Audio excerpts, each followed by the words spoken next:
Reflexão bíblica. Primeira carta de Paulo aos Coríntios. Capítulo 7. Sábios conselhos matrimoniais. Em 1 Coríntios 7, veremos que Paulo dedicará seu tempo para dar diversos conselhos aos cristãos sobre como eles deveriam suportar as tribulações. Ele procura focar nas questões de relacionamento, como os maridos, esposas, solteiros e virgens deveriam se comportar. A maioria dos conselhos devem ser levados em conta sob a perspectiva dos problemas da época, bem diferentes de nosso tempo, mas como disse Billy Graham, a Bíblia é mais atual que o jornal de amanhã. Contexto histórico. Acompanhamos Paulo ensinando a resolver questões entre os irmãos. Adverte que não devemos levar o irmão na fé à justiça comum dos homens, mas antes, procurar resolver na igreja, como cristãos maduros. Vimos também uma lista de pecados que não herdarão o reino de Deus. Paulo nos diz que não devemos fazer tudo o que bem quisermos, mas nossas atitudes devem ser guiadas pelo Espírito Santo de Deus e por sua palavra, lâmpada para nossos pés e luz para os nossos caminhos. Acompanhe a seguir o estudo completo de 1 Coríntios 7. Celibato no casamento. Versículo 1. Ora, acerca das coisas que me escrevestes, bom seria que o homem não tocasse em mulher. Este versículo apresenta um parecer dos coríntios, afirmado na correspondência anterior enviada a Paulo, que recomendava o celibato no casamento. Que divisão na igreja de Corinto! Uns defendiam o celibato matrimonial ao passo que outros se envolviam em imoralidade sexual repugnante. Cada um tem a seu próprio cônjuge. Versículos 2 ao 4. Ainda assim, para evitar fornicação, cada homem tem a sua própria esposa, e cada mulher tem o seu próprio marido. O marido cumpre a sua obrigação conjugal para com a sua esposa, e da mesma forma também a mulher ao marido. A esposa não tem poder sobre o seu próprio corpo, mas o marido, e também semelhante, o marido não tem poder sobre seu próprio corpo, mas a esposa. Os desejos sexuais, que facilmente podem levar à fornicação, recomendam união sexual frequente entre marido e mulher. Neste contexto, a expressão tem poder se refere a relações sexuais. Jejum de sexo. Versículo 5. Não vos defraudeis um ao outro, exceto se com consentimento, por algum tempo, para que se deem ao jejum e oração, e ajuntai-vos novamente, para que Satanás não vos tente pela vossa falta de autocontrole. Paulo dá um parecer apostólico, que os maridos e esposas não vos defraudeis sexualmente um ao outro no casamento, exceto em mútuo consentimento para se dedicarem à oração. Tal como o jejum de comida e bebida, os períodos de celibato marital poderiam aguçar o foco no único desejo maior, o próprio Deus. Permissão, não mandamento. Versículos 6 e 7. Mas eu falo isto por permissão, e não como mandamento. Porque eu gostaria que todos os homens fossem como eu. Mas cada homem tem o seu próprio dom de Deus, um de uma maneira, e outro de outra. Paulo mostrou estar limitadamente de acordo com a visão expressa no verso 1, bom seria que o homem não tocasse em mulher. Ele acreditava ser bom que os coríntios permanecessem solteiros como ele, mas somente se eles tivessem este domingo. Casem-se. Versículos 8 e 9. Digo, porém, aos solteiros e às viúvas, que lhes é bom se ficarem como eu. Mas, se não podem conter-se, casem-se. Porque é melhor casar do que abrasar-se. Paulo dá outro parecer apostólico, os solteiros sem domínio próprio devem se casar. Ver o verso 5 e respectiva nota. Permaneçam casados. Versículo 10. E aos casados ordeno, não eu, mas o Senhor, que a mulher não se aparte do seu marido. Paulo reitera o parecer do Senhor aos casados, ordenando às esposas que permaneçam casadas. Mateus 19 versos 1 ao 9. Não deixem um ao outro. Versículo 11. Mas, se apartar, que ela permaneça solteira, ou que se reconcilie com o seu marido, e o marido não deixe a sua esposa. A esposa que se divorciar de seu marido tem duas opções: permanecer separada dele, mas em celibato, ou reconcilie com seu marido. Para completar sua reiteração das instruções do Senhor acerca do casamento, Paulo insistiu em que o marido não deixe a sua esposa. Os descrentes. Versículos 12 e 13. Mas aos restantes digo eu, não o Senhor: se algum irmão tem esposa descrente, e ela consente em habitar com ele, não a abandone. E a mulher que tem marido descrente, e ele consente em habitar com ela, não o abandone. A expressão, aos outros, é uma referência a casamentos mistos, isto é, cristãos casados com não cristãos. Cristãos só devem se casar somente no Senhor. Verso 39. A situação que Paulo tem em vista aqui pressupõe que ambos os cônjuges não eram cristãos quando se casaram, mas então um deles se converteu ao cristianismo. Como Jesus não comentou esta situação, Paulo deu um parecer apostólico, que o cônjuge cristão não abandone o cônjuge não cristão. Pode-se entender facilmente o sacrifício que isso requeria.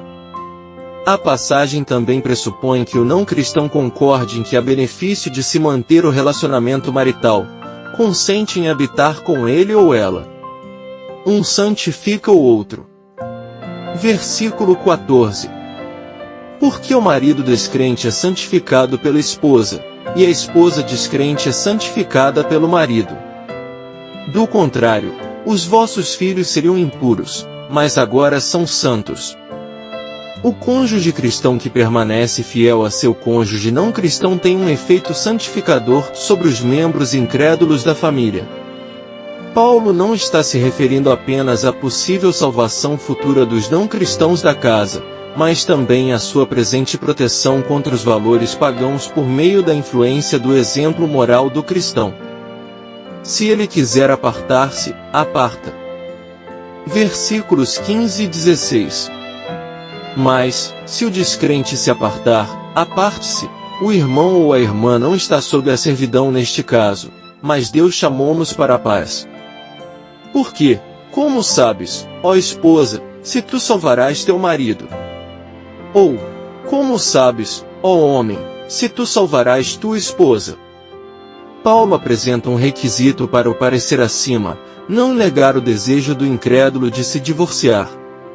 Neste contexto, paz é uma referência a estar em paz caso o cônjuge não cristão decida aparte-se, porque, neste caso, o cristão nada fez de errado.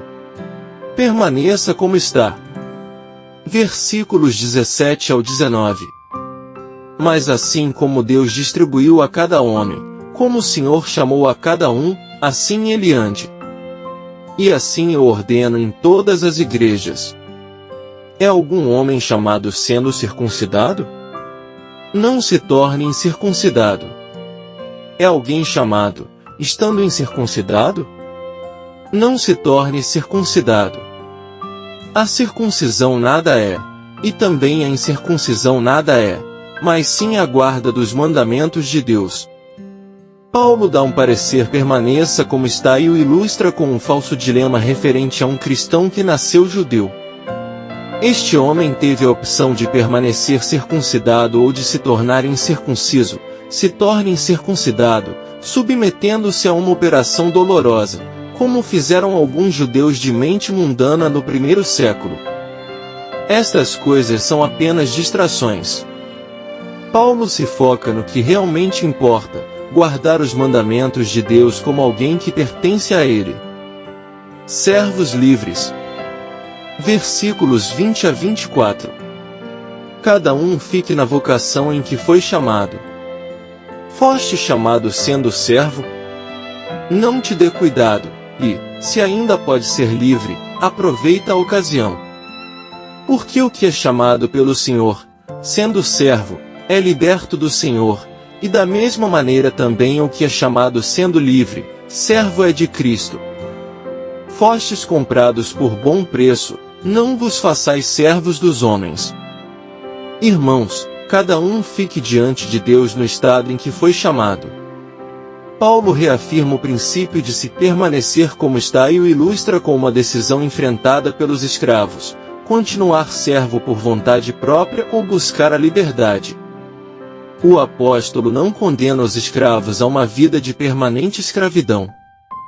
Se tu podes conseguir a liberdade, consiga-a, ele disse. Por outro lado, porém, o fato de ser escravo não deve ser motivo de incômodo. A lógica de Paulo é a seguinte: quer o cristão seja livre, quer o cristão seja escravo ao vir a Cristo, ele tem deveres vitalícios para com este Senhor, Jesus Cristo. No linguajar romano, o liberto era um escravo emancipado, ao passo que o homem livre era aquele que nunca for escravizado. Está casado? Permaneça. Está solteiro? Permaneça. Versículos 25 ao 27.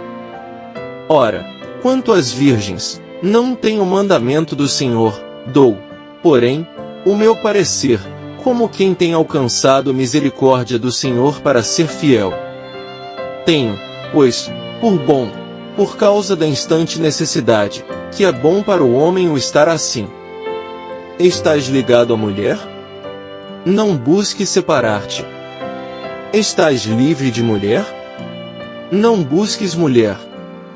O foco de toda essa discussão, versos 25 ao 27, tem o ponto de vista masculino, uma vez que a cultura antiga dava ao homem a principal responsabilidade pelas decisões conjugais. Quanto às serve como marcador, denotando que agora Paulo está aplicando o princípio do permaneça como está, versos 17 ao 24, ao dilema referente às virgens. Neste caso, o apóstolo não tinha mandamento do Senhor, mas isso não diminui o impacto de seu ensino, e deste, é bom para o homem estar assim, pois o Senhor tornou sua opinião algo para ser fiel. Neste contexto, virgens se refere a moças virgens comprometidas, virgens para noivas. Lucas 1 verso 27. Seu dilema foi trazido à tona por causa da aflição presente não identificada, dificuldades iminentes, possivelmente uma fome que pôs em dúvida a praticidade dos planos conjugais. No verso 27, a fala de Paulo acerca de estar ligado ou desligado pode ser resumida desta maneira: o homem que prometeu se casar com uma virgem, praticamente sua esposa, tendo em vista a seriedade do noivado, não deve buscar se libertar das obrigações futuras de consumar o casamento. Verso 27, parte A, B, e o homem que já estiver livre de obrigações para com uma virgem, não deve buscar o noivado com uma mulher. Verso 27, parte C, D. Em outras palavras, mantenha seus compromissos ou permaneça como está. As dificuldades do casamento e da criação dos filhos. Versículo 28. Mas, se casares, não peças, e, se a virgem se casar, ela não peça. Porém, os tais terão tribulações na carne, e eu quisera poupar-vos. Paulo não define muitas tribulações na carne. Talvez isto se refira às responsabilidades e dificuldades que podem aparecer no casamento e na criação de filhos. Se o casamento e a criação de filhos não forem manejados de maneira adequada, isso pode nos distrair de nossa devoção a Deus. Ver versos 32 ao 35. Vivam para o Senhor. Versículos 29 ao 31. Isto, porém, vos digo, irmãos, que o tempo se abrevia. O que resta é que também os que têm mulheres sejam como se não as tivessem. E os que choram, como se não chorassem. E os que folgam, como se não folgassem. E os que compram, como se não possuíssem. E os que usam deste mundo, como se dele não abusassem, porque a aparência deste mundo passa. Independente da situação em que estivermos, devemos viver para o Senhor. Duas realidades devem aumentar nossa ênfase neste estilo de vida de devoção: o tempo é curto e a moda deste mundo passa. 1 Coríntios 7 versículos 32 ao 40, orientações para solteiros e casados. Nesta seção, Paulo compartilha seus motivos para adotar o princípio do permaneça como está para homens solteiros, viúvas, filhas virgens e seus pais. Em suma, a importante mudança na condição de vida que resulta dessas escolhas, principalmente em um tempo de aflições presentes, verso 26, poderia nos distrair da devoção ao Senhor. Faz melhor. Versículos 32 ao 38. E bem quisera eu que estivesseis sem cuidado.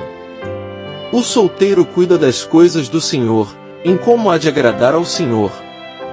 Mas o que é casado cuida das coisas do mundo, em como há de agradar à mulher.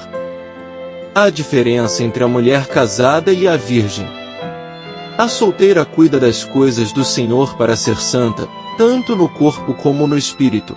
Porém, a casada cuida das coisas do mundo, em como há de agradar ao marido. E digo isto para proveito vosso, não para vos enlaçar, mas para o que é decente e conveniente, para vos unirdes ao Senhor sem distração alguma. Mas, se alguém julga que trata indignamente a sua virgem, se tiver passado a flor da idade, e se for necessário, que faça o tal o que quiser, não peça, casem-se. Todavia o que está firme em seu coração, não tendo necessidade, mas com poder sobre a sua própria vontade, se resolveu no seu coração guardar a sua virgem, faz bem. De sorte que, o que a dá em casamento faz bem, mas o que não a dá em casamento faz melhor. Muitas vezes a identidade deste alguém é mal entendida. Paulo não está dando um conselho especial para noivos, e sim para os pais de moças solteiras. Eles devem usar de sabedoria ao dar ou não suas filhas em casamento. A expressão, casem-se, provavelmente se refere ao pai dando sua permissão. Aquele que a dá em casamento na verdade é uma referência ao pai. Mais feliz. Versículos 39 e 40. A esposa está ligada pela lei ao seu marido enquanto ele viver, mas, se o seu marido morrer, ela está livre para se casar com quem quiser, somente no Senhor. Mas ela será mais feliz se permanecer assim, segundo a minha opinião, e penso também que eu tenho o Espírito de Deus. Mulheres que ficaram viúvas há pouco tempo estavam livres para se casar, contanto que ele pertença ao Senhor, isto é, com outros cristãos. Porém, Paulo reafirma o valor do princípio do permaneça como está. Permanecer assim dava à viúva a possibilidade de se devotar ao Senhor sem distrações. 5 importantes lições que podemos aprender em 1 Coríntios 7. Valorização do estado atual. Paulo destaca a importância de valorizar a situação atual em que cada pessoa se encontra. Ele enfatiza que tanto a solteirice quanto o casamento têm seu próprio valor e propósito diante de Deus. Esta lição nos ensina que devemos encontrar contentamento e significado em nossa condição atual, seja ela qual for, e confiar que Deus tem um plano perfeito para cada fase de nossa vida. O propósito do casamento. Paulo reafirma o propósito divino do casamento como uma instituição sagrada estabelecida por Deus. Ele enfatiza que o casamento não é apenas uma união física, mas também uma união espiritual e emocional entre um homem e uma mulher, projetada para a companhia mútua, o suporte emocional e o crescimento espiritual. A importância da unidade no casamento. Paulo destaca a importância da unidade e do respeito mútuo entre marido e mulher. Ele ensina que ambos os cônjuges são igualmente importantes e têm papéis distintos, mas complementares, dentro do casamento. Essa lição nos lembra da necessidade de cultivar relacionamentos saudáveis e edificantes, baseados no amor, no respeito e na comunhão mútua. Chamado para a santidade. Paulo ressalta a importância da santidade em todos os aspectos da vida, incluindo o casamento. Ele nos lembra que devemos buscar viver de acordo com os princípios de Deus em nossos relacionamentos e em todas as áreas de nossa vida. Isso significa praticar a honestidade, a fidelidade, a bondade e a misericórdia, refletindo o caráter de Cristo em nosso comportamento e em nossas interações com os outros. A liberdade no serviço a Deus. Paulo enfatiza que, independentemente do estado civil, cada indivíduo tem a liberdade de servir ao Senhor de maneira plena e dedicada. Ele nos lembra que nossa principal prioridade deve ser glorificar a Deus em todas as áreas de nossa vida, seja no casamento ou na solteirice. Essa lição nos encoraja a buscar o reino de Deus em primeiro lugar e a dedicar nossos talentos, recursos e energias para servir a Ele e aos outros com amor e devoção. Conclusão: permaneça como está. Essa é a mensagem desse poderoso capítulo, onde Paulo, com autoridade, fala sobre diversos assuntos pertinentes ao dia a dia da igreja, como um todo.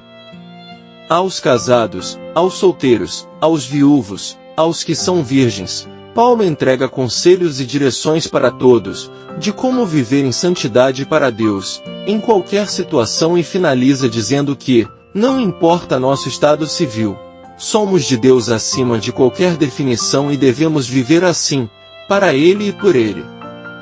Se somos escravos, somos livres nele, e se somos livres, somos escravos dele. Amém. Graça e paz por parte de nosso Deus e Pai, e de nosso Senhor e Salvador, Jesus Cristo, estejam sobre nossas vidas.